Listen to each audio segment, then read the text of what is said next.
Hi, I'm Desmond and I'm 17 and I skateboard. I'm Lily. I'm 19 years old. I go to Seattle University. I'm from Portland, Oregon. My name is Maeve. I'm 17.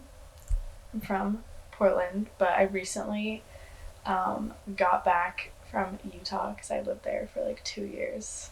I'm Perez. I'm the chapter director for Skate Like a Girl here in Portland, and I'm 34. I'm from the East Coast. I've been living in Portland full time for about 10 years now. If you don't skateboard and you want to skateboard, I think you should go and just do it.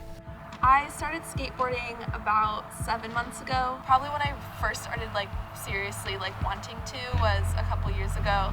On Instagram, I started watching a bunch of skating videos. They just come up on my explore page, and I just spend hours watching people just cruising around. A lot of girls actually, and so that kind of inspired me to be like, hey, I could do this too. I don't know, just the progress that I make, just getting better, getting over the obstacle that I've been working on, or learning a new, part of it is always just so fun.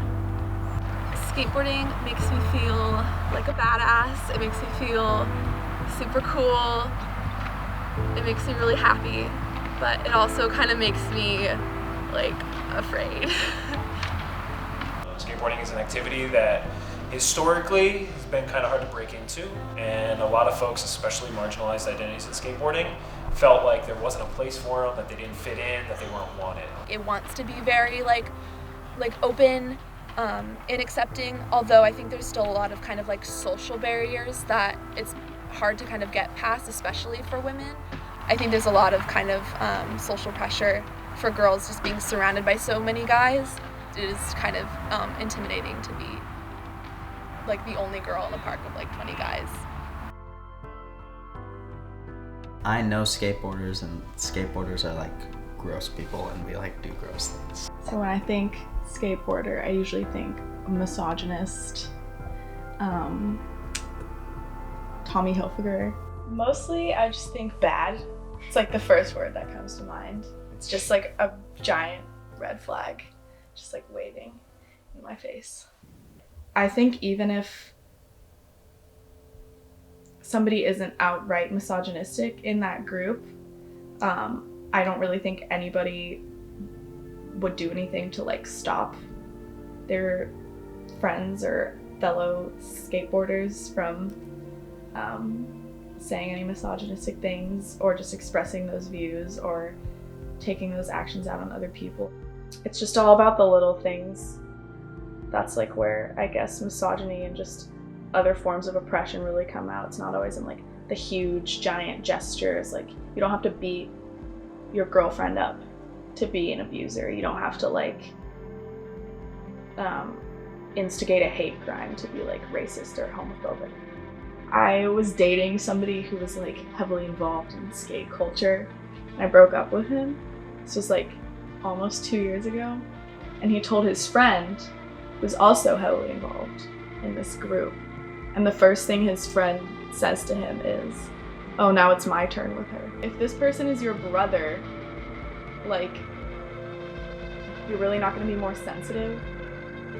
There's always a really close group of people around them who swears it didn't happen, and that sometimes rises above what all of these people on the opposite side are saying about what happened to them. I would just say listen to the stories people tell, and listen to the way that the boys involved in this culture respond to them. Generally, the skateboarding community is very welcoming. Anyone who has the will and really would like to get on a skateboard and learn how to skateboard, you are totally welcome to. No one is going to look down upon you. I think the exclusivity is there in terms of just the numbers, maybe, and the amount of guys that do it versus the amount of girls that do it. Definitely, there's been girls like Peggy Yoki and people in skateboarding, and I can think of a few and stuff. And I think there's definitely a nice solidarity between any girls that I see at the park.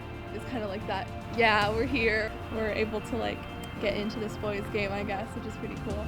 But also I really think that the skate community in general is very like welcoming, and all the interactions that I've had with even like guy skaters at parks is very like supportive, which I think is super cool. Even if I'm like out there and I'm like kind of just sitting there because I'm too afraid to like get on my board, like I'll have guys will come over and be like, hey, like why aren't you skating, like are you okay, all that definitely like helps with the motivation and getting over that kind of self-consciousness, which is really important, because I think that's something that that anxiety is something that a lot of girls have just in general, especially with any like male dominated sport or like occupation or industry in general, that really just needs to be broken through by girls, and getting over that inherent like fear of judgment that most of the time isn't even there. It's just really important to just kind of like let that go and just have fun. I don't know, I feel like the more acceptance that is kind of brought to girls who like to skate, the more maybe these people will learn how to respect girls who don't like to skate and who are just girls doing their thing. Skate Like a Girl is an organization that wants to make more expansive, more inclusive communities, specifically in skateboarding, but also we hope that the work transcends beyond that. Skate Like a Girl creates space for those folks to come in. They get to dip their toe in the skateboard pond, they get to experience skateboarding, they get to explore skateboarding without a lot of the baggage that goes with skateboarding in a public venue. The work that we do really provides an opportunity for people to start skateboarding or to continue skateboarding. I think the biggest thing that I really want to impress on people is that this work is really never ending. If you feel like you get to a point where everybody that wants to skateboard is skateboarding, there's probably somebody standing on the sideline somewhere that needs a little encouragement. They need an extra hand to step on the board and start rolling.